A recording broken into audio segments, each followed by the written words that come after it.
Mudah-mudahan Allah Subhanahu wa taala membukakan pintu-pintu ilmu yang bermanfaat, kefahaman yang baik, yang sempurna insya-Allah kepada diri kita. Amin ya rabbal alamin.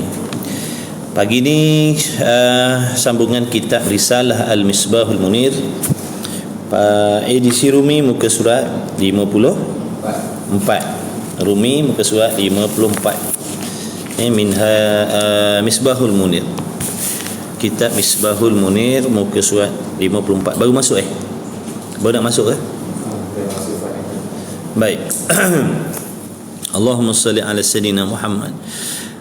Diharapkan sekalian yang mengikuti, yang menghadiri kelas pada pagi ini senantiasa dalam rahmat dan redha Allah Subhanahu wa taala. Mudah-mudahan diberi kesihatan yang baik oleh Allah, rohaninya dan jasmaninya insya-Allah. Amin ya rabbal alamin. Qala al-muallif rahimahullahu ta'ala wa nafa'ana wa iyyakum bi'ulumihi wa bi'ulumi masyayikhina fid darain amin ya rabbal alamin. Kata musannif, huraian sifat yang ke-8 daripada 20 sifat maknanya, iaitu sifat iradat. Jadi pagi ini musannif rahimahullah ta'ala nak menerangkan ataupun nak memperkenalkan kepada kita sifat yang wajib. Di antara sifat yang wajib ada pada zat Allah Ta'ala, di antara sifat yang wajib bagi zat Allah Ta'ala. Kita tidak boleh mengenal Allah kecuali dengan mengetahui sifat-sifat dia, sifat-sifat Allah tu. Maka ulama dah buat, ulama dah siapkan, ulama dah karangkan, dah ambil daripada Quran, dah ambil daripada hadis, dan dah dibukukan, yakni ilmu yang bersangkut paut dengan mengenal Allah Subhanahu wa taala. Jadi mudahlah bagi kita orang awam ni untuk nak mengenali, mengetahui apakah sifat-sifat yang ketentuan bagi Allah, sehingga kita dapat membezakan di antara sifat Allah dengan sifat selain daripada Allah. Mesti setiap kita laki-laki dan perempuan yang mukallaf mesti boleh membezakan di antara sifat Allah dengan sifat makhluk. Mesti wajib boleh membezakan. Kerana seandainya kita tidak boleh membezakan, nanti kita akan jatuh kepada menyamakan Allah dengan sesuatu.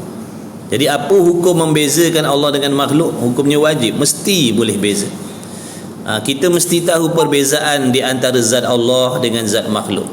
Kita mesti mengetahui perbezaan sifat-sifat Allah dengan sifat makhluk.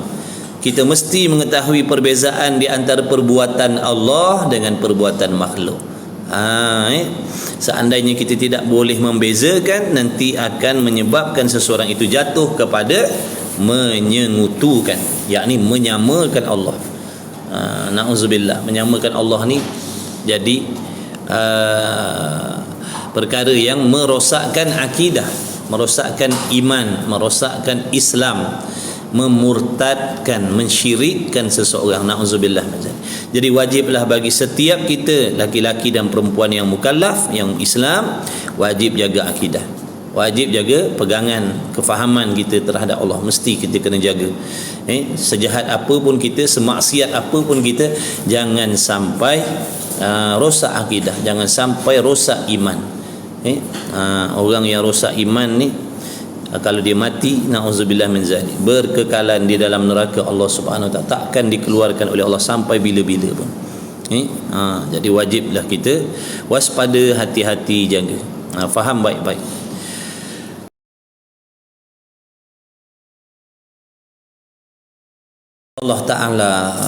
Allah Ta'ala wajib bersifat dengan iradat, makna akal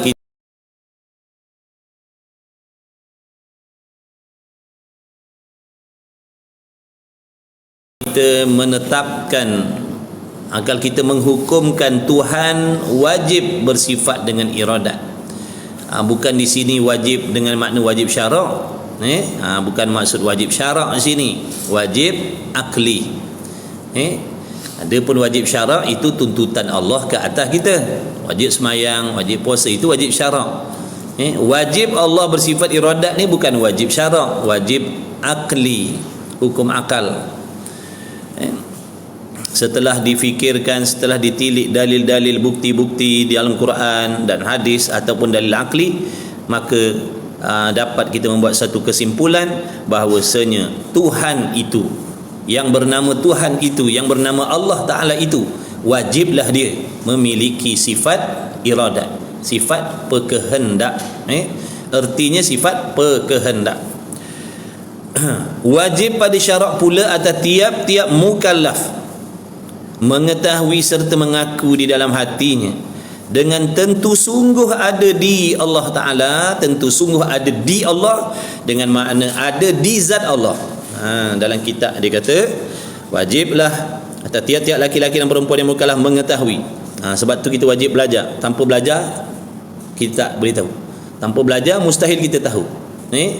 Jadi wajib kita mengetahui serta mengaku. Mengaku di sini dengan makna membenarkan. Hati membenarkan, hati mengiyakan, hati menyungguhkan. Itu maksud mengaku. Kalau sekadar di lidah sahaja mengucap tetapi hatinya tidak mengaku, dia masih lagi kafir. Nanti jadi munafik, kafir munafik. Kafir munafik ni kekal dalam neraka meskipun orang lain tak tahu yang dia kafir. Apa maksud kafir munafik? Orang yang zahirnya berkelakuan seperti orang beriman. Dia berkopiah, dia berjubah, dia bertudung, dia solat 5 waktu, dia berzakat, baca Quran dan sebagainya. Tetapi di dalam hatinya tidak mengaku, hatinya tidak mengaku Allah tu sebagai Tuhan, ataupun hatinya tidak meyakini Allah tu Tuhan. Hatinya tak yakin sepenuhnya, hatinya berbelah bagi. Ada yang dipercaya, ada yang dia tak percaya. Ada yang diterima, ada yang dia tak terima. Ada hukum Allah yang diterima, ada hukum Allah yang dia tolak, dia tak terima. Na'udzubillah. Ini namanya kafir munafik. Kafir munafik ni dari pada zaman Nabi sallallahu alaihi wasallam sampailah sekarang ni. Ada. Dia bukan bangsa Arab, dia bukan bangsa Melayu, dia apa sahaja bangsa. Mana-mana sahaja bangsa atas dunia ni yang zahirnya berkelakuan seperti orang beriman, padahal hatinya tidak memiliki akidah yang betul terhadap Allah, terhadap Rasul, terhadap Quran, maka inilah yang dikehendaki dengan kafir munafik. Mudah-mudahan Allah jauhkan kita daripada termasuk dalam golongan kafir munafik. Na'udzubillah. Bab kafir munafik ni paling bahaya sekali. Orang tak dapat kesan, orang tak tahu. Kerana pada zahirnya sembahyang macam orang lain, puasa macam orang lain, haji macam orang lain, baca Quran macam orang lain, duduk dalam majlis ilmu macam orang lain, tapi hatinya itu tidak memiliki iman yang benar. Hatinya berbelah bagi. Ada yang diterima Tuhan, ada yang dia tak terima. Na'udzubillah. Ada kadang-kadang dia mempertikaikan Allah. Na'udzubillah. Kadang-kadang dia mempertikaikan Al-Quran. Kadang-kadang dia mempertikaikan apa yang diajar oleh Nabi sallallahu alaihi wasallam. Tapi zahirnya kelakuannya seperti orang beriman. Sebab tu yang paling bahaya sekali di antara kafir asli dengan kafir munafik ni, bahaya lagi kafir munafik. Kafir munafik ni bahaya. Ibaratnya macam musuh dalam selimut. Dia ibaratnya macam musuh dalam selimut. Kalau orang kafir asli ni kita nampak terang-terang. Kalau dia kata tak setuju, dia tak setuju. Kalau dia kata lawan Quran, dia lawan terang-terang. Betul? Itu kafir itu kafir asli. Tengok dia sembah berhala dan sebagainya. Dia sembah api dan macam-macam lagi. Itu terang jelas dah. Memang maknanya kita boleh beza. Tapi kafir munafik ni tak ada orang boleh bezakan dia. Yang mengetahui dia kafir munafik hanya Allah sahaja. Hanya Allah sahaja yang tahu seseorang itu kafir munafik. Orang yang menyembunyikan kekafiran dia di dalam hati. Golongan macam ni di dunia selamat dia, balik akhirat dia tak selamat sampai bila dia akan digolongkan bersama orang kafir itu, kekal dalam neraka selama-lamanya, tak akan dikeluarkan, tidak mendapat syafaat Nabi sallallahu alaihi wasallam. Yang dapat syafaat Nabi ni orang beriman. Sebab tu kita sejahat apa pun kena jaga iman, kena fahamkan, belajar bab iman ni. Tak sembahyang sekalipun dia tak sembahyang, dia kena tahu pasal akidah. Sebab akidah yang sebenar inilah menentukan dia beriman sisi Allah. Lesen terakhir nak keluar daripada neraka Allah ni iman. Sejahat-jahat setara mana pun, hari-hari berzina, hari-hari minum arak, hari-hari berjudi contohnya, hari-hari mencuri, tapi hatinya maksudnya dia memiliki pegangan yang betul terhadap Allah, keyakinan dia betul terhadap Allah, kefahamannya betul terhadap Allah, kefahamannya betul terhadap Quran. Dia terima Al-Quran, dia tidak pertikaikan Quran, walau satu huruf dia tak pertikai. Dia tak pertikaikan apa yang dibawa, yang diajar oleh Nabi sallallahu alaihi wasallam. Meskipun dia tak buat, dia tak pertikai, dia terima. Dia tahu yang diri dia dosa, dirinya maksiat, tak taat kepada Allah. Ni orang panggil orang beriman. Orang beriman yang macam ni, na'udzubillah min zalik, dia akan masuk neraka juga, tapi tak kekal. Waktu dibakar di dalam api neraka, seperti disebut dalam kitab Ta'limul Aulad tu, habis walaupun tubuh badannya bertukar jadi arang lah dalam neraka tu, na'udzubillah, tapi mukanya dan hatinya tidak terbakar. Muka dan hatinya tidak terbakar, bahkan muka dan hatinya mengeluarkan nur, ada cahaya. Ada cahaya. Waktu dibakar dalam neraka tu, mukanya dan hatinya bercahaya. Cahaya apa tu? Keimanan dia. Cahaya iman dia. Jadi golongan ni lambat laun berapa puluh ribu tahun duduk dalam neraka, puluh ribu tahun, na'udzubillah. Akhirnya nanti dapat syafaat Nabi sallallahu alaihi wasallam, masuk ke dalam syurga dan kekal selama-lamanya. Ini orang mukmin yang banyak melakukan maksiat. Tapi janganlah kita nak jadi golongan tu. Kita kena usaha menjadi mukmin yang sempurna, memiliki akidah yang betul serta taat kepada Allah. Yang Allah suruh kita buat, yang Allah larang kita cuba tinggalkan. Makna ada usaha nak membuat apa yang Allah suruh, ada usaha nak meninggalkan apa yang Allah larang, serta memiliki akidah yang betul. Ni yang kita nak. Kita jangan jadi mukmin yang tadi tu, dia hanya sekadar memiliki akidah yang betul, tapi apa yang Allah suruh dia tak peduli, apa yang Allah larang dia tak peduli. Itu jangan. Tapi paling tidak, maksudnya paling tidak sejahat apa pun jangan sampai murtad. Faham tak tu? Sejahat apa pun jangan sampai syirik, sejahat apa pun jangan sampai murtad. Sebab syirik, murtad ni ataupun munafik ni tak ada peluang dah nak keluar daripada neraka tu. Tak ada dah sampai bila-bila lah duduk dalam tu, selama-lamanya, na'udzubillah min dzalik. Oleh yang demikian, wajiblah bagi diri kita memahami betul-betul masalah akidah ni. Kena mengaji siapa pun. Mari belajar, mari mengaji, percuma je. Percuma je mari belajar. Tak peduli siapa pun, tak pilih bulu. Agama ni milik semua, bukan untuk orang baik. Siapa kata menuntut ilmu ni untuk orang baik, salah. Menuntut ilmu bukan untuk orang baik. Menuntut ilmu agama ni untuk sekalian muslimin, muslimat, siapa pun dia. Meskipun dia berjudi, dia minum arak, dia berzina, dia dedah aurat, dia wajib belajar agama. Itu tuntutan Allah atas diri kita hamba. Baik. Jadi wajib pada syarat pula atas tiap-tiap mukallaf mengetahui serta mengaku dalam hatinya dengan tentu sungguh ada Allah Ta'ala, ada di Allah Ta'ala itu satu sifat iradat. Wajib semua orang tahu, wajib semua orang membenarkan, mengiktikadkan bahawasanya Allah ada sifat iradat. Boleh jadi kita tak faham iradat tu, sebab dalam bahasa Arab apa Melayunya? Melayunya makna sifat pekehendak ataupun sifat penentu. Sifat pekehendak ataupun sifat penentu. Itu erti terjemahan iradat. Mengaji tauhid ni kena rajin catat, kena rajin tulis. Kalau kawan-kawan yang nak rakam, silakan. Kalau ada yang nak rakam, silakan, boleh buat ulang kaji. Ada kitab ni siapa tak ada tolong belilah, boleh ngaji. Kita banyak kali baca kitab ni, banyak tempat baca kitab ni, jadi kawan-kawan boleh ikut mana-mana kelas. Ada dalam beg kuning, jangan lupa tekan beg kuning. Tapi kat sini tak letak lah, tak ada nak letak. Tengok dekat saya punya TikTok shop tu. Jangan lokek nak beli kitab. Mengaji bila ada kitab seronok, boleh ulang kaji. Macam tu. Jadi mengaku dalam hatinya dengan tentu ada di Allah Ta'ala. Wajib siapa pun dia sebagai seorang pencuri, dia pencuri. Dia penzina, dia peminum arak, wajib dia tahu Allah ada iradat, dan wajib dia menyungguhkan dalam hati. Makna wajib dia meyakini Allah itu Tuhan yang ada sifat iradat.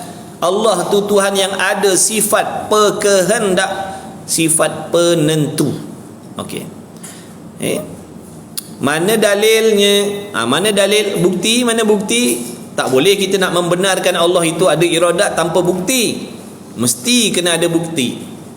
Setiap kita ni kawan-kawan yang duk mengaji secara online ni wajib kena tahu bukti ni. Mana bukti Allah ada? Mana bukti? Mana bukti Allah tu kuasa? Mana bukti Allah tu sedia kala? Mana bukti Allah Ta'ala itu memiliki kehendak? Mana bukti? Wajib, kata ulama, wajib kena tahu bukti itu. Tiap-tiap orang wajib kena tahu bukti. Kerana bukti ni peranan dia untuk meneguhkan akidah, mengkejapkan akidah. Dalil, bukti. Apa fungsi bukti? Kenapa kalau orang menuduh seseorang nak minta bukti? Apa peranan? Nampak tak? Jadi kena ada bukti. Bukti tempat kita berpegang, tempat kita berpaut. InsyaAllah kalau banyak bukti yang kita tahu tentang akidah ni, InsyaAllah datanglah dugaan hasutan bagaimanapun yang nak merosakkan akidah. InsyaAllah Allah akan menyelamatkan akidah kita sebab ada bukti. Kita bukan mendakwa Allah Ta'ala itu ada sedia kala dan sebagainya dengan cara meniru-niru orang. Tak, kita tahu dalilnya, kita tahu bukti-buktinya. Itu yang menyebabkan nanti akidahnya jadi kuat, jadi teguh, istiqamah, tetap akidahnya tak berganjak, tak bergoyang pun sebab ada dalil. Bila tak ada dalil ni bahaya.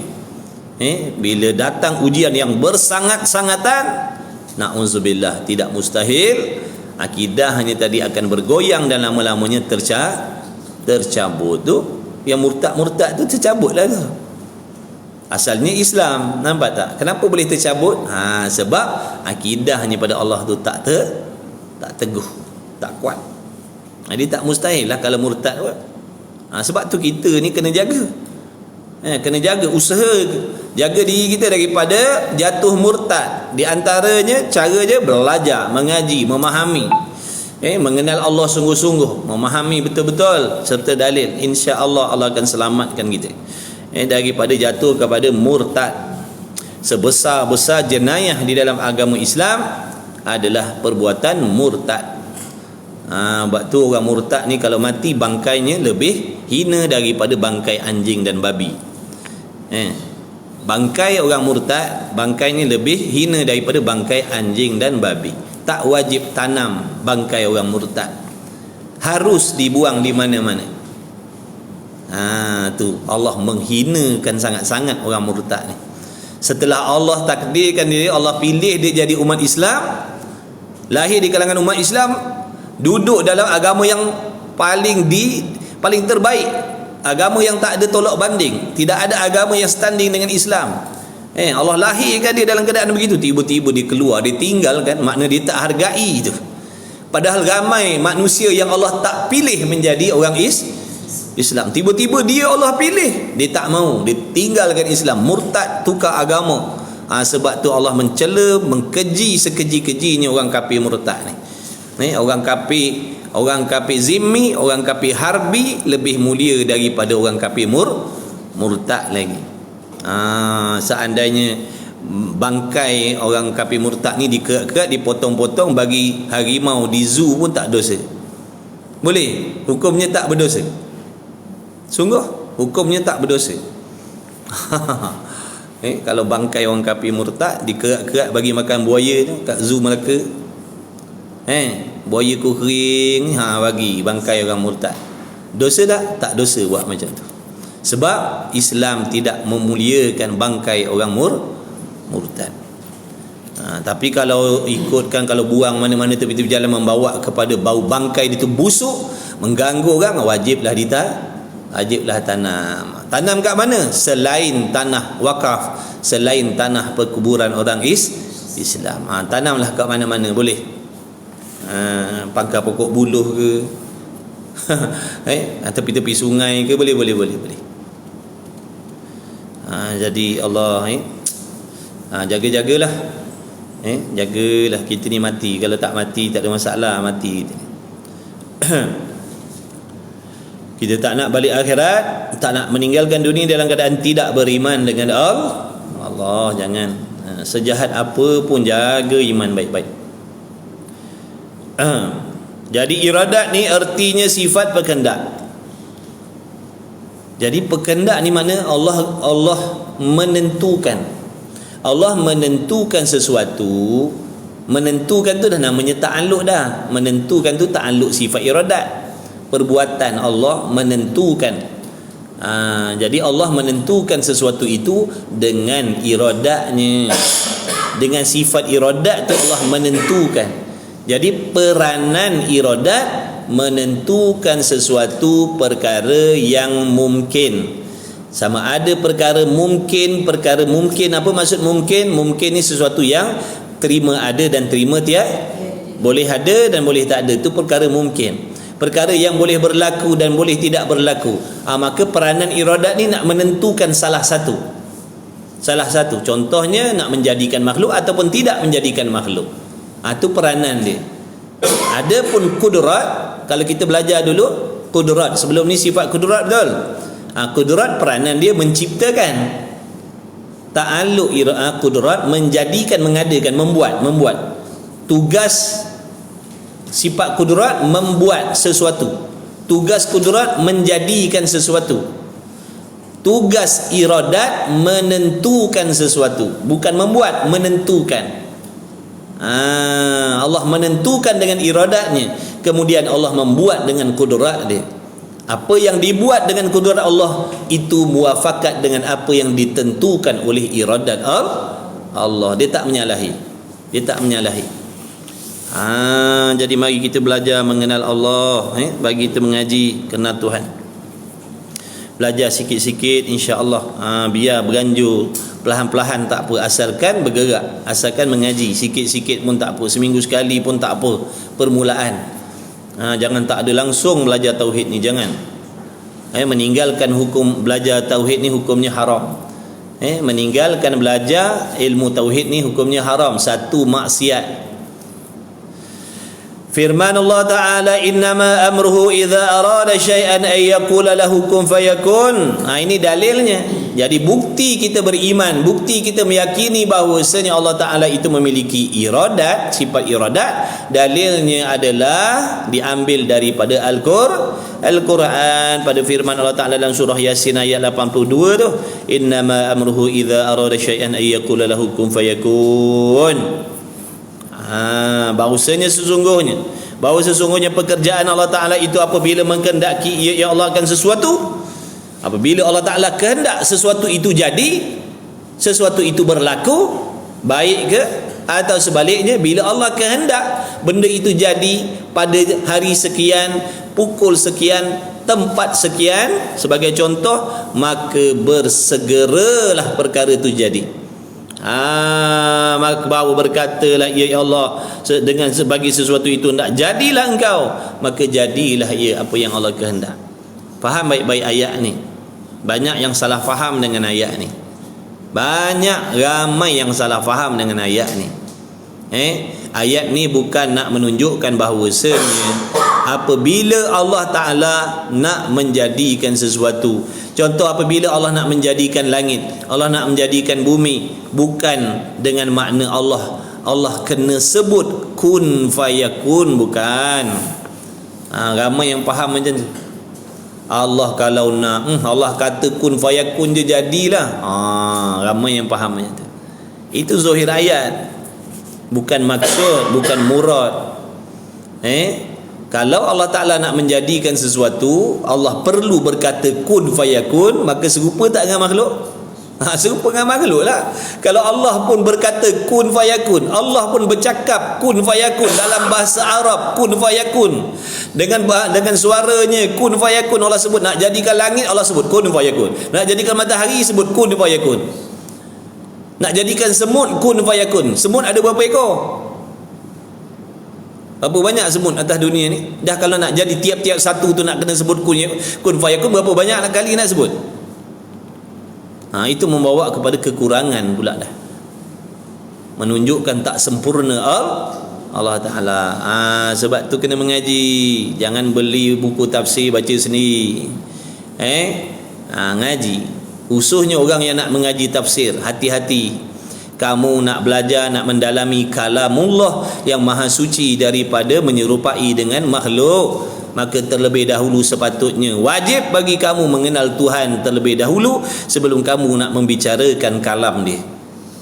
Kalau kamu nak belajar tafsir tanpa mengenal Tuhan, nanti akan berlakulah perkara-perkara yang merosakkan kefahaman kamu terhadap Allah sehingga menyamakan Allah dengan sesuatu. Jadi hati-hati. Selalulah kita dengar Allah tu dia maha hebat, dia maha kuasa. Kalau Allah nak benda tu jadi, Allah kata kun fayakun, dia jadilah. Sedap dia mulut kita cakap, confident dia. Rupanya salah apa yang kita cakap. Hati-hati sahabat ni. Itu sebab suruh belajar. Kalau tak belajar tak tahu.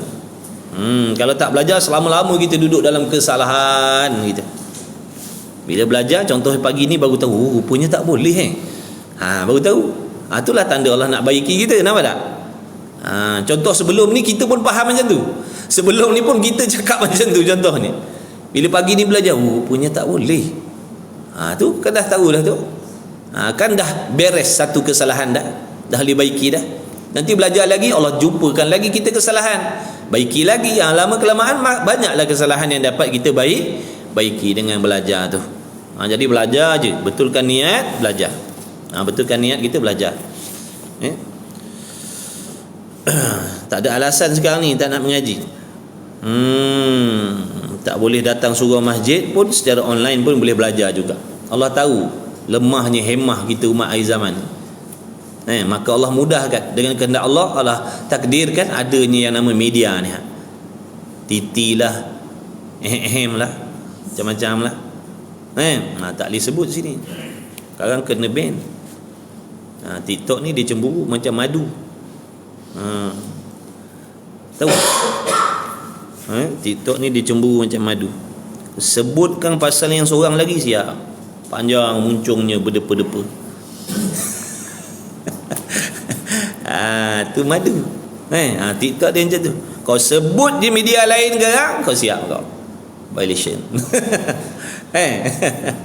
Macam tu. Nampak tak? Jadi Allah nak mudahkan kita. Di pejabat boleh belajar, di rumah boleh belajar, yang tak sempat pergi masjid pun boleh belajar. Tapi bertalaki itu terlebih baik. Bertalaki itu tak dinafikan, itu yang terlebih sempurna sekali. Jadi saya selalu nasihatkan kepada kawan-kawan, jangan semata-mata mengharapkan kelas pengajian secara online. Kalau di masjid, di Korea kita ada masjid surau, ada kuliah, pergi. Kecuali dah tak ada masa langsung, contohnya memang tak boleh nak pergi jaga anak ke, jaga suami ke, tak boleh nak keluar jaga orang sakit ke, memang tak boleh nak pergi kelas di masjid surau tu, ataupun masa waktu kita bekerja tak kena, contoh bolehlah juga nak mengaji secara online pun boleh dapat ilmu manfaat. Cuma keberkahannya tu tak samalah. Kalau ni secara bertalaki macam ni, nak kena korban masa pergi datang, nak kena tuang minyak kereta, betul? Tu pahala lain pula. Ni ngaji online kadang-kadang duk baring kat rumah macam ni. Mana kita tahu ni ada 84 orang, ada yang sedang menerak, ada yang sambil makan. Tak apalah. Niat nak niat nak belajar. Niat nak belajar. Tu yang ketawa-ketawa tu, yelah tu tak apa, belajar, niat nak belajar. Baik. Jadi ingat jangan cakap macam tu. Allah bila nak jadikan sesuatu, Allah kata kun fayakun je jadi. Jangan salah tu. Cuma ayat ni seingat saya waktu Tok Guru ngajar tu, dia kata apa? Kinayah daripada bersegera apa yang Allah nak tu jadi. Apa yang Allah nak jadilah. Contoh Allah nak benda tu jatuh. Contohnya buah kelapa tu Allah kendak hari ni jatuh pukul 1 minit, 1 detik, 1 saat. Sampai waktu tu jatuhlah. Bersegera maksudnya. Tak berlambatan seperti yang Allah Bukan maksudnya setiap kali nak jadikan makhluk Allah kena sebut kun fayakun. Banyak kalilah Tuhan nak kena sebut macam tu. Lagi pula menyamakan Allah dengan makhluk dah. Kalau dah Allah nak kena sebut kun fayakun, sama macam saya sebut ni, kun fayakun. Allah pun sebut kun fayakun. Dah membawa kepada serupa Tuhan dengan makhluk pula dah. Wal'iyadha billah min dhalik. Allah bertuah lah orang-orang yang Allah pilih belajar. Kita ni kadang-kadang bukan orang baik pun. Tak baik pun kita, bukan kadang-kadang, memang kita tak baik pun. Mereka lupa lalai, kadang semayang, kadang tak semayang, kadang semayang ada waktu, kadang habis waktu. Tapi Allah pilih kita duduk belajar agak. Kenapa tu? Allah nak ubah kita jadi lebih baik. Allah sayang kita tu, Allah tak tinggalkan kita. Itu khabar gembira sebenarnya. Sejahat apa pun, bila Allah pilih di atas dunia ni duduk belajar agama, itu tanda Allah nak pilih dia, nak selamatkan dia, nak jadikan dia waliullah, kekasih Allah. Kena terima kasih banyak-banyak dengan Allah. Terima kasih banyak-banyak, ya Allah, pilih aku belajar, pilih aku mendengar. Meskipun aku ni bukan orang baik, tapi kau pilih letakkan menjadi tetamu engkau dalam majlis ilmu. Nampak tak? Allah, dia maha kuasa, dia nak pilih siapa? Dia nak pilih siapa nak jadikan orang baik, dia nak pilih siapa jadikan kekasih, itu hak Allah. Tak ada siapa boleh bangkang. Allah nak pilih orang tu, contoh dia peminum arak, tapi Allah pilih dia menjadi orang belajar agak. Siapa nak bangkang kehendak Allah? Itulah Tuhan. Tak ada siapa boleh bangkang kehendak dia. Tak ada siapa boleh bangkang pentadbiran dia. Itulah tanda-tanda kehebatan, kekuasaan, keagungan Allah. Kau tak setuju, kalau apa dia nak jadi. Yang beriman, Allah nak cabut iman dia, tak ada masalah. Waktu kita ni syukur, ya Allah, alhamdulillah. Nanti lama kelamaan akan berubahlah, tambah jadi baiklah tu, insya-Allah. Yang penting jangan lari belajar, jangan duduk seorang kena berkawan dengan kawan-kawan kita yang suka belajar. Boleh tumpang nasihat, bila kita tak ada kawan boleh panggil, kawan boleh ingatkan, kalau kita salah tersilap kawan boleh tegur. Tu kena duduk berjamaah, jangan duduk seorang orang yang belajar agama ni musuh setan. Orang belajar agama ni musuh setan. Orang yang nak berhijrah ni musuh setan, musuh iblis. Jadi kalau kita duduk seorang-seorang diri tanpa duduk dalam jamaah, nanti kita akan disesatkan, kita akan ditipu. Nanti lama kelamaan kita akan berbalik-balik ke dunia yang dulu. Sebab tu kena duduk dalam jamaah. Dengan jemaah tu ada berkat, insya-Allah Allah akan jaga kita, berkat jemaah. Ada kawan-kawan yang akan selalu tanya khabar kita, selalu nasihat kita. Kalau dia nampak kita macam lain, dia nasihatkan, dia ingatkan, dia tanya khabar. Insya-Allah lah kalau kawan tu betul ikhlas. Tapi kalau kita nak berhijrah duduk seorang-seorang, jangan, bahaya. Setan rimau ke rimau bintang ke, dia suka terekam kambing yang suka duduk seekor. Kambing duduk seekor tak nak campur orang, tu kena terekam dulu. Tapi kalau kambing duduk dalam geng kambing dia ada selamat sikit lah. Payah sikit. Jadi jangan duduk seseorang, kena duduk dalam kumpulan berjemaah, insya-Allah. Dan iradat itu ialah satu sifat yang ada ia di zat Allah Ta'ala pada sedia kala lagi. Ingat tu, sifat iradat Allah ni sedia kala dah pada Allah. Apa maksud sedia kala? Bila ngaji tauhid, istilah-istilah tu kita kena fahamkan baik-baik, fahamkan betul-betul. Sedia kala bermaksud sesuatu yang tidak ada permulaan. Sedia kala bukan bermaksud sudah lama ada, bukan. Siapa yang faham sedia kala dengan makna dah lama ada, salahlah kefahaman tu. Sedia kala bukan makna dah lama ada. Sedia kala dengan makna tidak ada permulaan. Jadi sedia kala lagi ada dah iradat ni pada Allah. Sedia kala lagi tidak ada permulaan bagi adanya iradat pada Allah Ta'ala. Tak boleh nak diukur dengan waktu, kerana tak ada sangkut paut dengan waktu. Berdiri atas kursi, lambat masuk kelas. Panolan gitu. Alhamdulillah. Apa? tak ada kursi di atas meja. Allah, tak ada bersila atas lantai.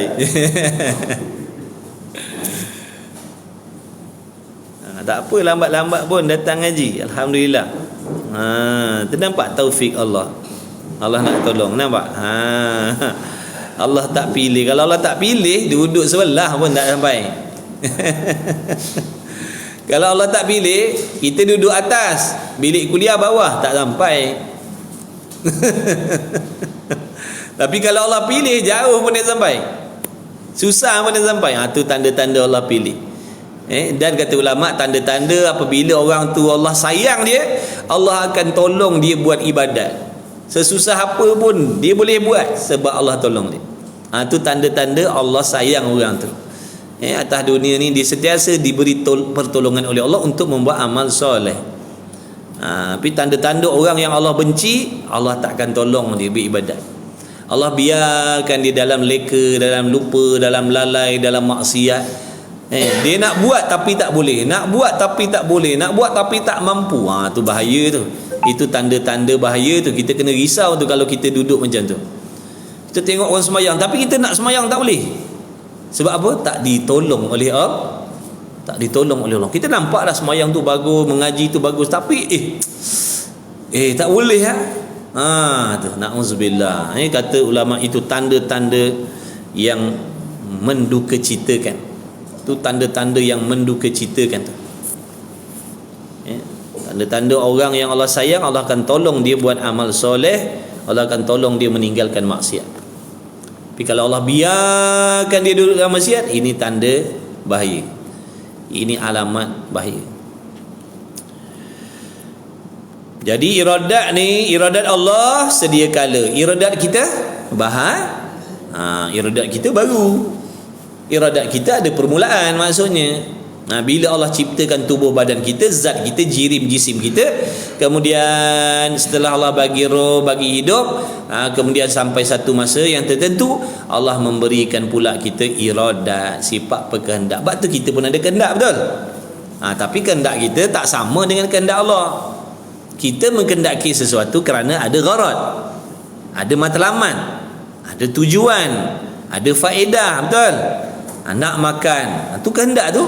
Nak makan, kehendak nak makan, kehendak nak tidur, kehendak nak bekerja, kehendak nak bernikah, kehendak nak begini, kehendak nak begitu. Semua ada gharad, ada manfaat yang kita nak ambil, ataupun kita nakkan sesuatu kerana nak lari daripada mudarat.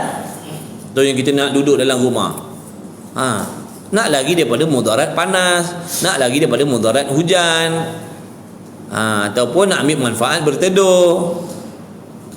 Itu kehendak makhluk. Jangan disamakan dengan kehendak Allah. Allah menghendaki menentukan sesuatu, memilih sesuatu untuk kita, bukan bermaksud Allah nak menumpang faedah. Allah tak tumpang faedah, Allah tak ambil faedah pun dengan apa yang dia kehendak. Kerana apa? Dia telah Allah sempurna. Allah kehendak jadikan kita orang semayang, orang mengaji, bukan makna Allah nak tumpang untung. Allah tak ada nak ambil untung pun atas kita. Allah tak berhajat pun dengan kita.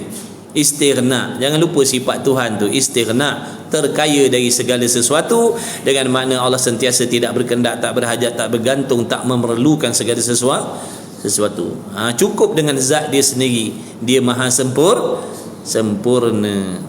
Jadi Allah suruh kita semayang, puasa, mengaji itu sebenarnya Allah nak bagi manfaat kepada kita.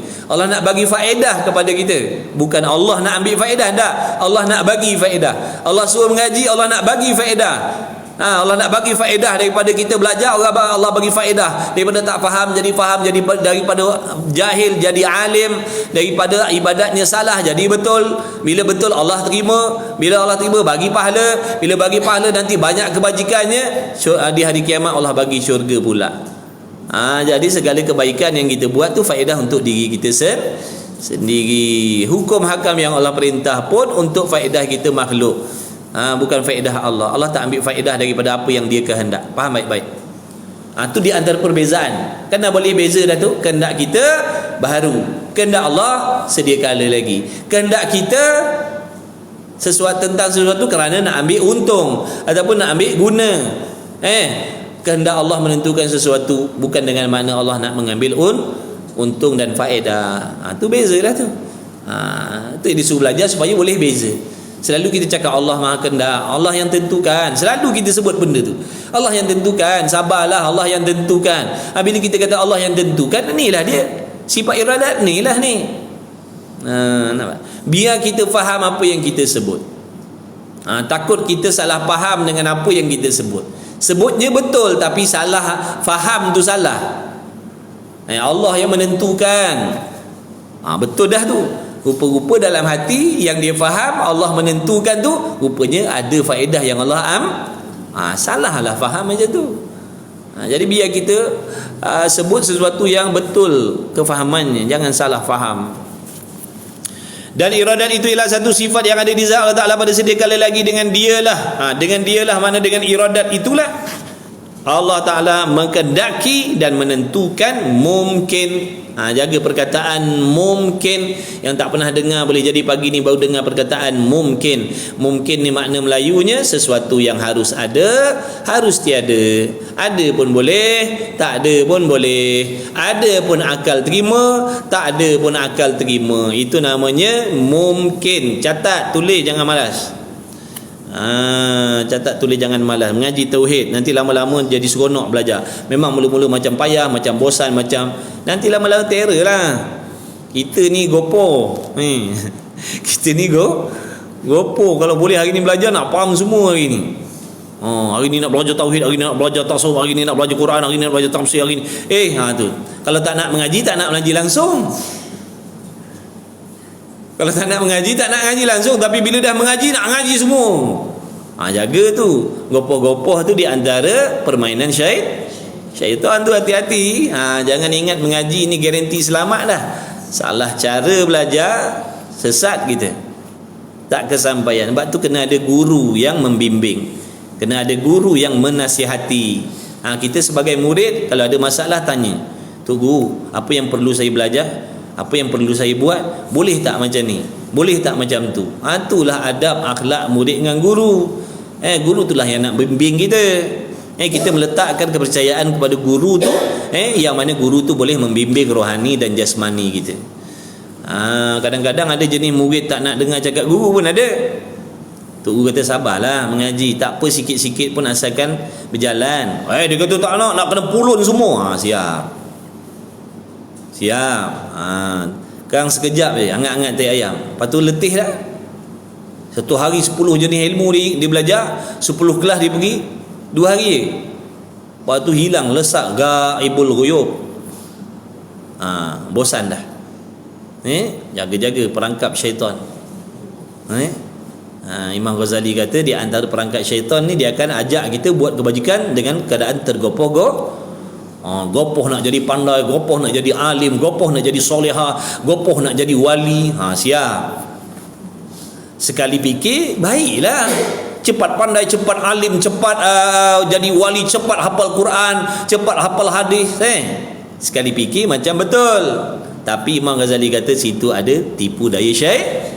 Bila kau target sesuatu benda yang pada Allah belum masa untuk engkau dapat benda tu, bila kau sampai waktu tu kau tak dapat apa yang kau target, kau akan jadi putus sebab tu kalau ada anak-anak yang kita hantar hafal Quran, jangan tekan dia sangat.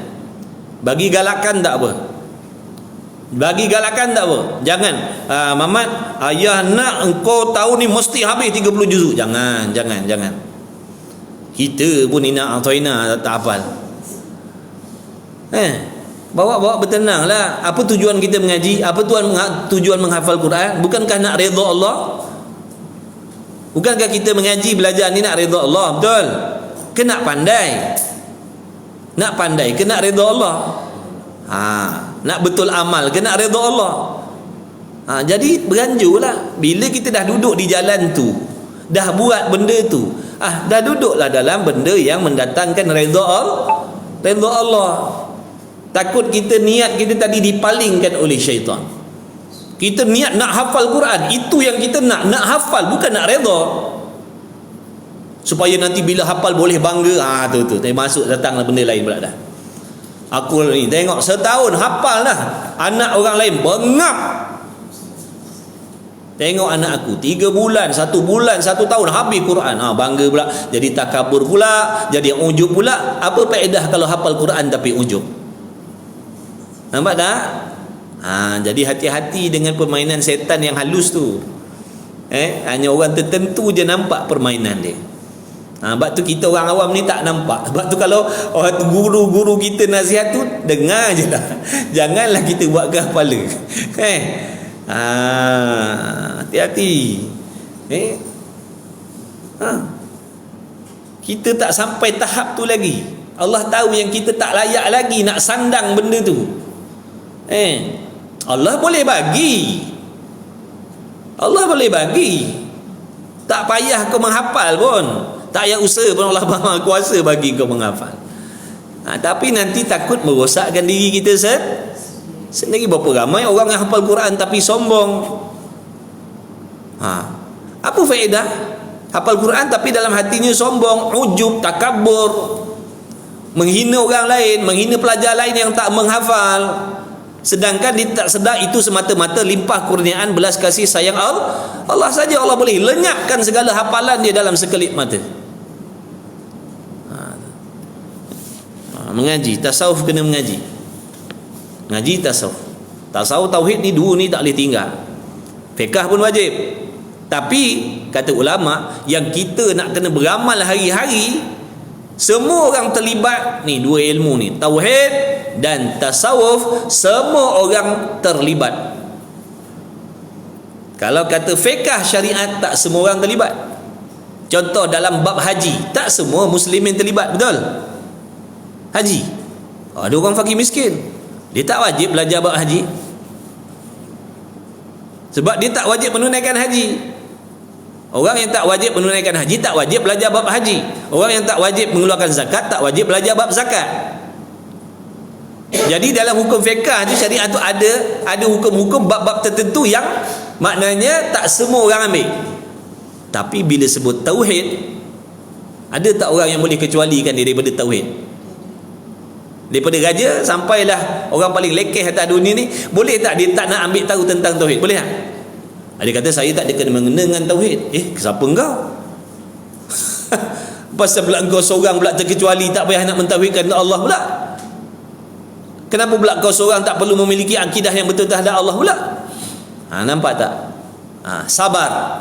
Daripada raja sampailah yang paling lekeh martabatnya atas dunia ni, kena jadi tauhid tasawuf ni nak kena pakai semua orang terlibat. Tapi kalau fiqh syariat ada bab yang dia terlibat, ada bab yang dia tak terlibat. Tu. Jadi mengajilah, mengaji, mari mengaji. Peri, mari. Tapi peri bukan maksud murahan, jangan salah faham. Peri bukan dengan mana murahan. Ni. Jadi sifat iradat ni tugas dia nak menentukan mungkin, benda harus saja. Benda yang harus saja yang masuk dalam urusan takdir Allah, ataupun dalam urusan qada dan qadar Allah. Yang masuk dalam urusan iradat Allah ni benda harus saja. Benda harus pada akal. Sebab tu jangan lupa tu hukum akal tu, fahamkan. Hukum akli tu yang 3 tu, wajib akli, mustahil akli, harus akli. Makna perkara yang akal kita boleh terima ada dan boleh terima tiada. Itu yang duduk di bawah urusan iradat Allah. Ada pun perkara yang wajib tak masuk nanti sampai tempat dia, insya-Allah. Kita baca dulu. Jadi faham baik-baik tu. Dengan dialah, dengan iradat, mengkehendaki. Bila sebut mengkehendaki itu dah perbuatan dah. Bila sebut mengkehendaki, itu perbuatan dah tu, bukan sifat. Sifat pekehendak. Sifat pekehendak. Bila sebut mengkehendaki, itu dah bukan nak terangkan sifat, itu nak menerangkan perbuatan Allah ataupun ta'alluq bagi iradat. Menentukan. Allah menentukan Zaid hidup, Allah menentukan Zaid mati, Allah menentukan Zaid sehat, Allah menentukan Zaid sakit, begitulah seterusnya. Itu peranan iradat. Jangan kita kata begini, Allah yang menentukan, dia berkuasa, Allah yang menentukan, dia maha berkuasa. Salah cakap macam tu. Salah cakap macam tu. Allah lah yang menentukan, dia tu berkuasa. Allah lah yang menentukan, dia tu satu. Allah lah yang menentukan, dia mengetahui segala-gala. Salah perkataan tu. Kerana mengetahui Allah, menentu Allah, kuasa Allah tu bukan perkara harus, bahkan itu perkara perkara wajib. Perkara wajib ni perkara yang dah memang ada sedia kala lagi, bukan ada dengan sebab Allah yang menentukan. Macam kita ni ada sebab Allah menentukan. Kalau Allah tak menentukan saya hidup, saya takkan hidup. Begitulah juga ni kawan-kawan, teman-teman ni, kalau Allah tidak kehendak menghidupkan kita, menjadikan kita sebagai manusia, kita takkan ada. Sebab apa? Kita ni perkara harus. Alam ini perkara harus, alam ni perkara mungkin. Jadi perkara mungkin sahaja yang duduk di bawah urusan iradat kehendak, kan, menentukan, kan. Makna kalau Allah tak menentukan saya hidup, boleh tak saya hidup? Tak boleh. Kalau Allah tidak menghendaki saya hidup, saya takkan hidup, saya takkan wujud. Ni saya boleh ada ni, Allah kehendak hidupkan saya. Adapun Allah tu sendiri, adanya Allah bukan sebab Allah yang menentukan. Kuasanya Allah bukan sebab Allah yang menentukan dia berkuasa. Sebab bila sebut menentukan, dia boleh dua, boleh jadi berlaku dan boleh jadi tidak kalau kita kata Allah yang menentukan, Allah tu berkuasa, maknanya kalau Allah tidak menentukan dia berkuasa, apa jadi? Lemahlah dia. Faham tak ni? Kalau kita kata Allah yang menentukan, Allah berkuasa, jadi kita tanya begini, kalau Allah tak menentukan dia berkuasa, dia jadi apa? Dia jadi apa? Kalau Allah tidak menentukan dia berkuasa, dia jadi apa? Lemahlah. Akal boleh tak terima lemahnya Allah? Nampak tak? Jadi kekuasaan Allah bukan perkara harus. Kekuasaan Allah perkara wajib. Bukan benda yang boleh ada, boleh tak ada. Faham baik-baik? Perkara wajib bukan perkara yang boleh ada, boleh tak ada. Perkara wajib ni perkara yang mesti ada sedia kala lagi, dan kekal ada selama-lamanya, tak berubah dah. Begitulah juga yang mustahil. Perkara yang mustahil itu adalah memang perkara yang hakikatnya memang tidak ada dan tidak terima ada selama-lamanya. Bukan perkara mustahil itu tiada dengan sebab Tuhan tidak menentukan. Benda mungkin. Contoh, Polan bin Polan menikah dengan Polanah binti Polan. Dia kahwin 20 tahun, 30 tahun, tak ada zuriat. Tidak ada zuriat dia kerana Tuhan tidak kehendak memberi zuriat pada diri dia. Dengan makna, kalau Allah kehendak apa? Akan adalah zuriat. Kalau Allah kehendak nak bagi zuriat, akan adalah zuriat dia. Tapi setakat ni tak ada zuriat. Kenapa? Allah tidak kehendak memberi dia zuriat. Itu baru betul. Zuriat makhluk tu perkara harus. Maknanya boleh ada dan boleh tiada. Kalau kehendak, Allah kehendak, boleh jadi ada. Bila Allah kehendak pasti ada. Kalau Allah tak kehendak, takkan ada zuriat sampai bila-bila pun. Ada pun perkara mustahil, contohnya zuriat Tuhan, anak Tuhan. Zuriat Tuhan, anak Tuhan ni bukan perkara harus. Zuriat Tuhan, anak Tuhan ni perkara yang mustahil. Jadi tidak adanya anak Tuhan bukan sebab Tuhan tidak jaga baik-baik, faham baik-baik. Kalau seseorang tu kata gini, Allah tu tidak ada anak Tuhan sebab Tuhan tak kehendak nak buat. Maknanya kalau Allah kehendak nak buat, boleh adalah anak dia. Boleh ada, makna harus ada lah anak Tuhan kalau macam tu. Padahal harus ada anak Tuhan itu mustahil. Lawan dengan Quran tu, lam yalid wa lam yulad. Tuhan memiliki anak itu mustahil. Mengaji.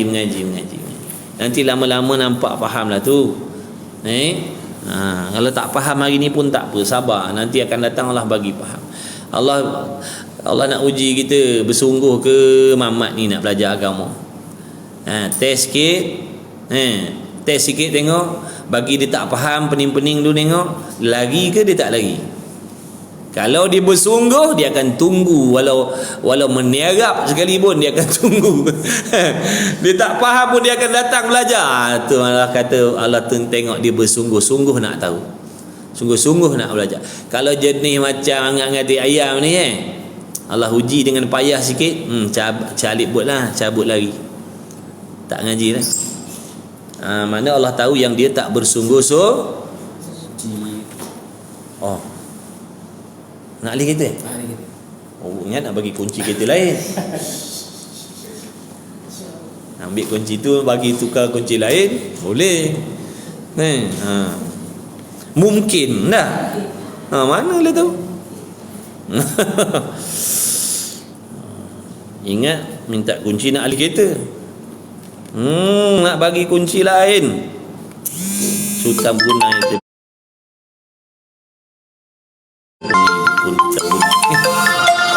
saya jawab je. Sini pula dia tipu orang lah. Orang ni masa kuliah ni pun.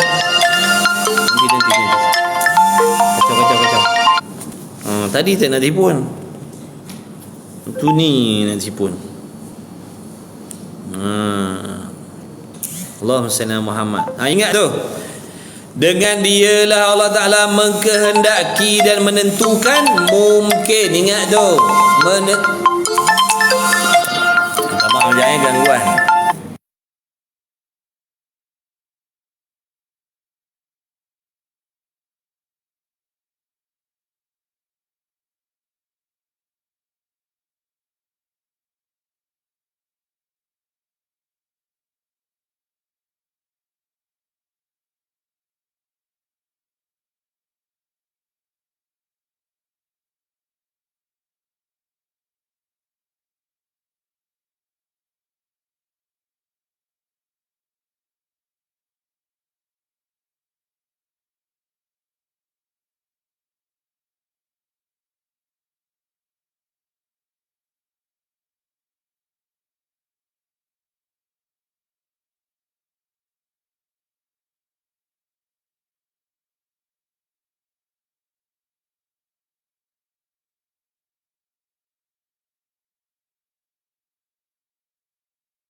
Bini nombor 4 telefon. Dia waktu kita duduk je telefon. Waktu kita dalam kelas dia telefon berapa kali je. Okey, minta maaf iklan. Itu lagu mana iklan. Dia tak nampak dah. Jangan marah dia. Dia tak nampak. Dia kalau tengok kita tengah dalam kelas takkan dia nak telefon. Dia tak nampak dah tu. Okey, sambung balik. Ingat tu, yang bersangkut paut dengan iradat ni hanya perkara mungkin, hanya perkara harus. Tulis. Iradat tidak ada urusan dengan begini, tulis begini. Sifat iradat Allah tidak ada urusan di dalam menentukan perkara yang wajib ataupun menentukan perkara yang mustahil. Ingat tu. Iradat Allah tidak ada urusan dalam menentukan perkara wajib ataupun perkara yang mustahil. Kerana perkara wajib adalah perkara yang dah memang ada sedia kala lagi, dan perkara yang mustahil adalah perkara yang memang tidak terima ada sedia kala lagi dan selamalah. Ingat tu. Jadi kita salah faham. Kalau tak faham nanti kita boleh jadi macam tadi ya. Maknanya benda yang bukan urusan iradat, tak apa. Benda yang bukan urusan iradat kita masukkan dalam bab iradat. Contoh macam tadilah. Kenapa? Contohnya tiada anak Tuhan. Dia jawab gini. Tuhan tu tidak ada anak Tuhan tu sebab Allah tak menentukan, kata dia. Jadi faham di situ, kalau seandainya Allah menentukan, boleh adalah anak Tuhan. Betul tak? Faham baik-baik ayat tadi. Anak Tuhan tu tak ada sebab Allah tidak menentukan. Okey. Faham di situ, seandainya Allah menentukan, boleh adalah anak tu. Padahal boleh ada anak Tuhan tu perkara mustahil. Apa hukum kalau akal kita boleh terima ada anak Tuhan? Syirik tak? Murtad tak? Kafir tak? Sebab tu mustahil. Faham baik-baik. Mustahil, perkara mustahil bagi Allah ni perkara yang tidak boleh dibenarkan oleh akal sekali-kali. Jangan dibenarkan oleh akal. Jangan terima. Akal tak boleh terima. Itu maksud mustahil. Jadi mana-mana orang yang akalnya boleh terima seandainya ada anak bagi Tuhan, maka murtadlah dia pada ketika itu. Walaupun tak ada anak Tuhan, tapi akalnya boleh terima ada anak Tuhan, maka murtadlah dia pada ketika itu. Na'udzubillah. Jadi faham baik-baik benda mustahil bagi Allah. Perkara yang bukan sekadar tiada, perkara yang tak boleh terima ada selama-lamanya. Sekarang ni Tuhan berkuasa, tapi seorang ni contoh akalnya boleh terima seandainya ada lemah pada Allah, dia boleh terima walaupun benda tu tak berlaku, tapi akalnya boleh terima. Kalau Tuhan tu lemah, boleh, kata dia, tapi takkan berlaku. Rosaklah akidah ni. Na'udzubillah min zalik. Inilah peranan mengaji sifat 20 ni. Bukan nak mengajak manusia jadi syirik. Ngaji sifat 20 ni nak ajar kita cara jaga akidah.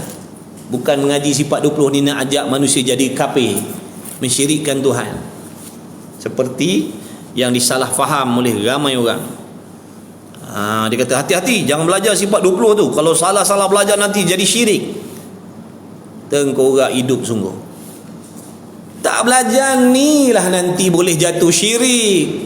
Belajar ni tujuannya nak jaga, nak pantau, nak menakut-nakutkan orang. Jangan belajar ilmu tauhid ni, silap-silap belajar nanti jadi syirik. Sebab tu aku tak berani nak belajar. Macam betul dia ayat dia. Pernah dengar ayat tu? Aku bukan tak nak mengaji tasawuf ni, aku takutlah. Dengan muka dia bukan main serius lagi, confident ni muka dia cakap, aku ni bukan tak nak ngaji tasawuf tu, takut nanti kalau mengaji jadi boleh jadi syirik ngaji tasawuf ni, sebab tu aku tak mengaji. Betul tak? Boleh ke nak cakap macam tu? Tasawuf ni fardu ain, tauhid fardu ain, wajib belajar. Tujuan dia kalau tasawuf tu tujuannya nak jaga hati. Akidah ni tujuannya nak jaga akidah. Boleh cakap pula kalau belajar ilmu tauhid ni nanti boleh syirik. Orang belajar ni nak jaga jangan syirik. Dia hasut orang jangan belajar nanti syirik. La ilaha illallah. Tu alasan nafsu, syaitan. Kita pernah dengar, pernah jumpa. Dia kata bahaya ngaji tauhid ni, nanti dia boleh jadi syirik. Orang ngaji nak jaga daripada syirik, jangan jatuh syirik. Dia kata jangan belajar nanti syirik. La ilaha illallah. Orang suruh belajar akidah ahli sunnah wal jamaah, bukan pergi belajar akidah no.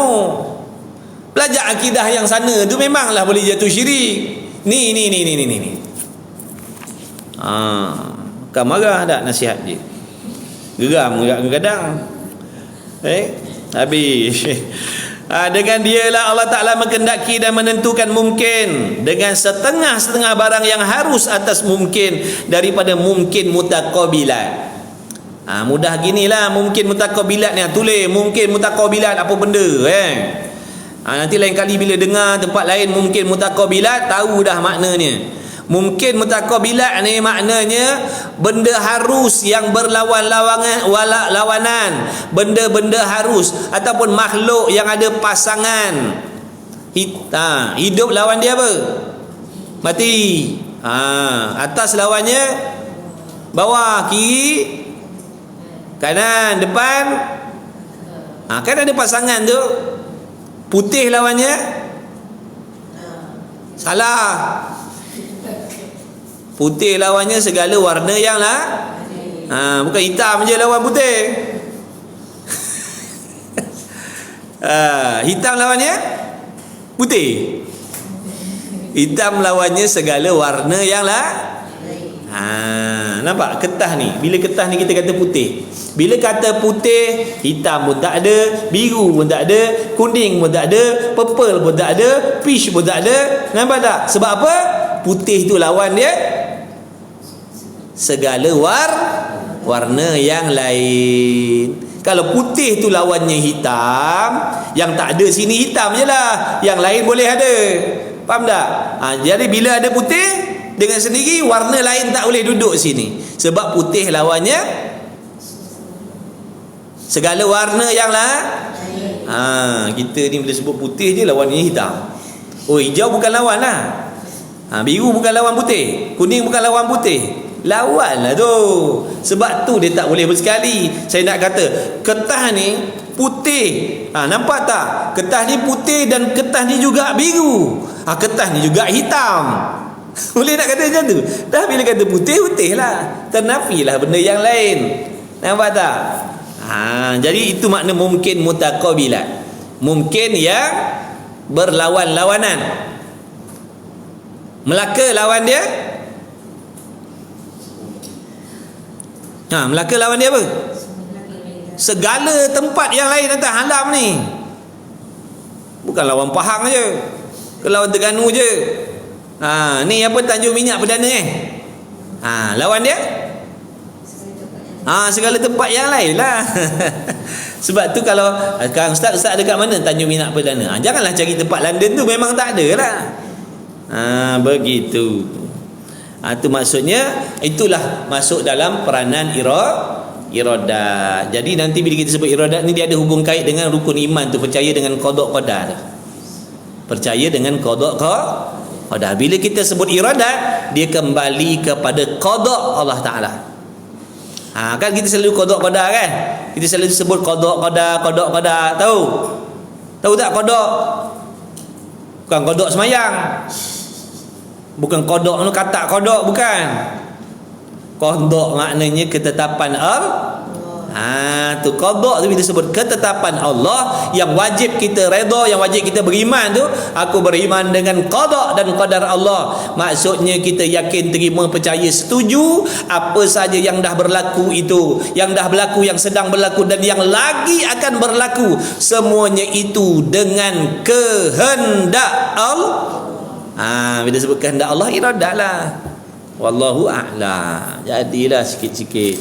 Nanti free ngaji lagi. InsyaAllah. Bismillahirrahmanirrahim. Habis dah, masuk waktu kerja dah. Untuk makluman kawan-kawan sekalian, Allahumma salli ala Muhammad. Kuliah kita pagi ni di Bengkel Hijrah Makmur, Tanjung Minyak Perdana. Jadi saya mengajak kawan-kawan, sahabat-sahabat yang duduk berdekatan dengan kawasan ni, yang duduk Ceng, yang duduk Malim, yang duduk Rumput, Rumbia, Masjid Tanah contohnya, boleh join kelas kita sini. Sahabat saya Abang Jai ni, pemilik Bengkel Hijrah Makmur ni, dia adakan kelas fardu ain untuk staf dia secara tak langsung. Kelas ni terbuka untuk orang awam, percuma saja. Tempat bukan main selesa lagi. Masya Allah, tabarakallah. Ada aircon, tempat kursi empuk, meja kemas kitab disediakan. Apa lagi nak? Datang je belajar sini, free, terbuka setiap hari Isnin dan Jumaat. Isnin dan Jumaat Isnin dan Jumaat boleh datang sini pukul 9 pagi.